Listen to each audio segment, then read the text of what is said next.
Hello and welcome to the Binge Effect. Today we're going to be recapping episodes 3 and 4 of Celebrity Traitors. So let's get into it. We start where we left off last episode with Steven voting next, and of course he votes Nico.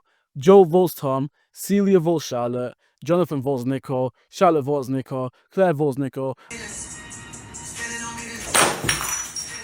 Shit! I fucking knew this shit was gonna happen from when they were outcasting him in the last episode. F this. Nico is voted out and gets in front of everyone and lets them know he was a faithful. They all do that shocked face about, oh, how did we let this happen? And all that BS. Shush. After the roundtable, Claire is sus of Jonathan for wanting to create an alliance in their car early when the game started, but Celia doesn't see it.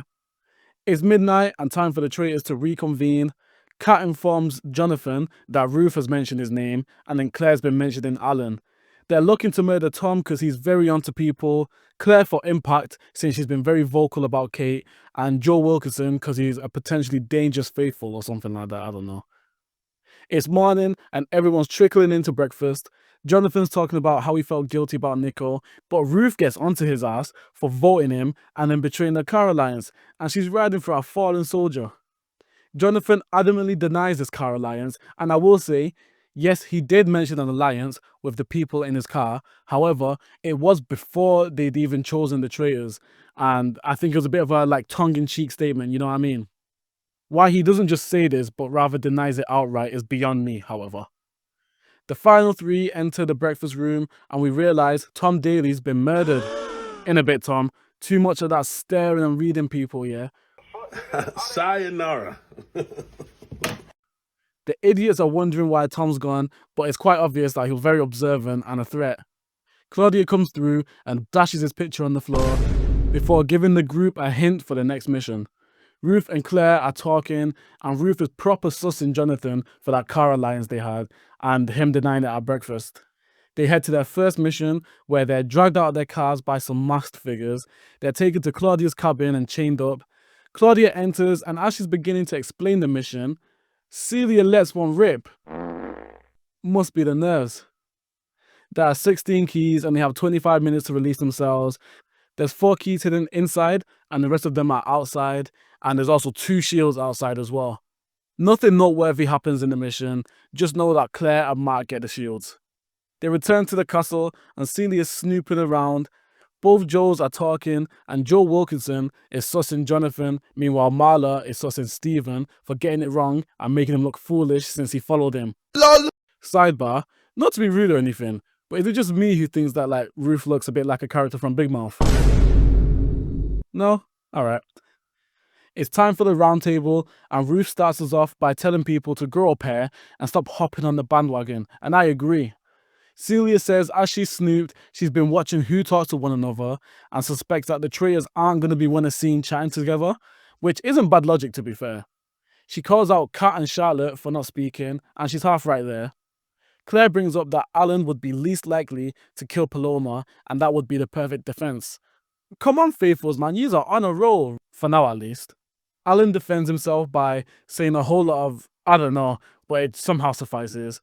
And just as I was praising the faithfuls, Tamika comes with some silly accusations for Mark. He claps back, and he's still very suspicious of her, saying that she's immediately gone on the offensive when he hasn't even come for her yet tonight. Nick is also sussing Tamika, and Charlotte chimes in. Her back's against the wall now, but I'll be real, she should have just kept a low profile this roundtable. I don't know, maybe suggest how to catch traitors instead of just outright accusing people with baseless accusations, innit? Joe Marla has a theory that 2 big dogs are leading the traitors and the faithfuls, sussing Jonathan and Steven respectively. Joe Wilkinson thinks Jonathan is the only one capable of killing Paloma, and he all but stutters that he didn't do it multiple times as his defense. Ruth then gets onto him for the car alliance, and he denies it again, but Claire was witness to it and backs her up. It's time for the vote, and the first 5 or 6 votes are so random with shots fired at the likes of Charlotte, Steven and David. The traitors all get at least 1 vote, so they're slowly getting sussed. A couple people got 2 votes each, and it's down to the final 2 votes, which both go to Tamika, meaning she's been banished. She gets up in front of everyone and reveals that she's a faithful, And these man don't even like put on any dramatics at this point. They all just seem like disappointed. Meanwhile, Alan's pulling this face.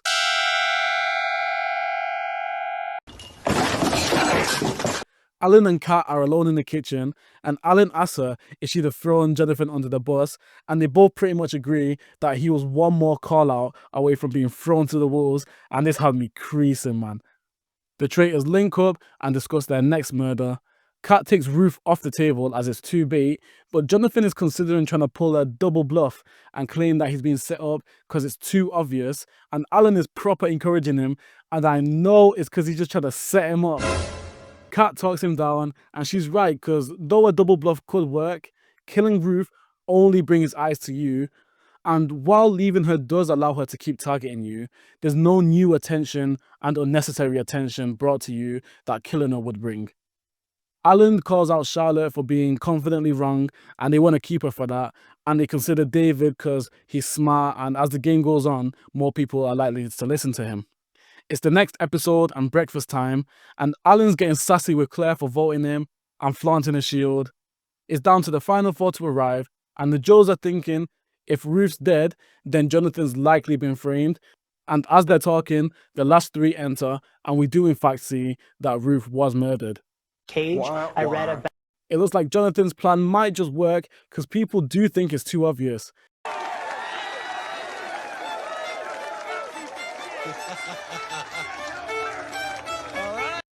He's still adamantly denying the Carolines and is putting sus on Claire. They're chilling in the grounds, and Celia's sus of Jonathan and Alan. Wow, well done. Nice. People have mixed feelings about Jonathan and the double bluff. Some men think it's too obvious, but others like Joe Marler think it's the perfect cover, and they'd be right.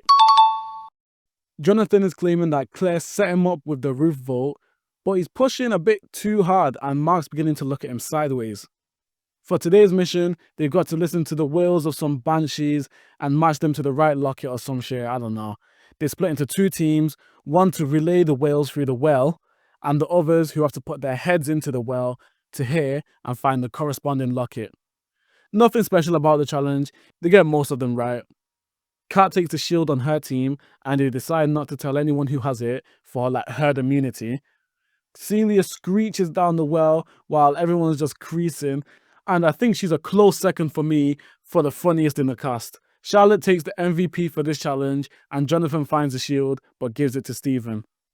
Back at the castle, and Jonathan's proper pushing his Claire agenda, and he needs to dial it in a bit. Joe Marler is dead set on Jonathan based on his big dog theory, and he believes it's one of Stephen or Jonathan and leaning towards Jonathan. Gonna be interesting to see what happens. At the round table, Stephen suggests not discussing anything and everyone just writing their votes to not have any influence, but Kate still wants to hear people's theories. Joe Wilkinson is looking at David for staying under the radar, and I can't lie, with a lot of the young bucks gone, the round table sounds like a parliamentary function, with everyone just speaking proper posh and using big words and chuckling after each sentence like, ho ho ho ho, yes yes. Claire shoots for Jonathan and he flings it back, accusing her of killing Tom. They come for Jonathan, suggesting a Ruth double bluff, but he defends himself well, referencing Nicole talking about being set up and them not believing him. And I can't lie, Jonathan's come prepared today. Joe Marler finally speaks up and tells Jonathan he's confident that he's pulled a double bluff, and with that, Claudia calls time. I'm thinking Jonathan will survive, but not for much longer, and I reckon if the other traitors don't betray him, they can go for Claire today, but finding her to be a faithful will only hurt Jonathan's case. The votes start with Claire and Charlotte getting a few, and strays going to Celia and David. As the votes continue, Claire gets quite a few more. Jonathan gets a couple, but Claire gets the majority and is voted out. She reveals that she's a faithful, and Alan's blatantly laughing.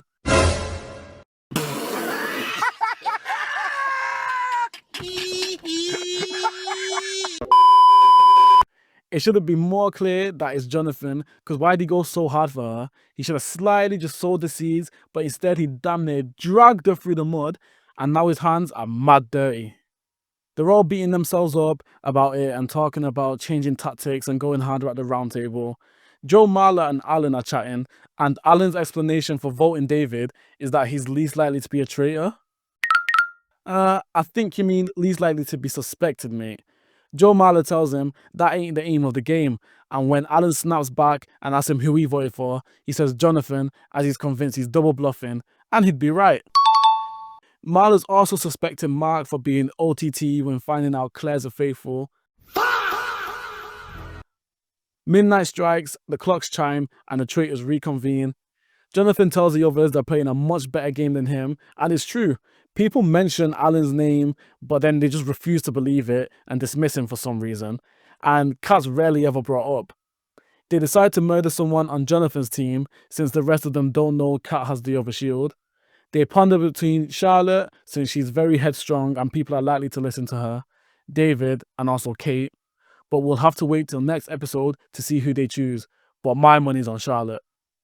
To see my episode 5 and 6 review as soon as it drops, which will be very soon, subscribe, drop a like if you liked the video, and leave your thoughts down below in the comment section, and I'll see yous in a bit.